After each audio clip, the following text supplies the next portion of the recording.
మిమ్మల్ని శపించు వారిని దీవించుడి, మిమ్మల్ని బాధించు వారి కొరకు ప్రార్థన చేయడని దేవుని యొక్క వాక్యము సెలవిస్తుంది. లూకాసు వార్త 6వ అధ్యాయము 28వ వచనము ద్వారా మనల్ని శపించేటువంటి వారిని మనము దీవించేటువంటి వారంగా ఉండాలి.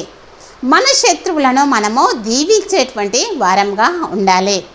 అదేవిధంగా మనల్ని బాధించేటువంటి వారి కొరకు మనము ప్రార్థన చేసే వారిగా ఉండాలి అని దేవుని యొక్క వాక్యము మనకి వివరిస్తుంది.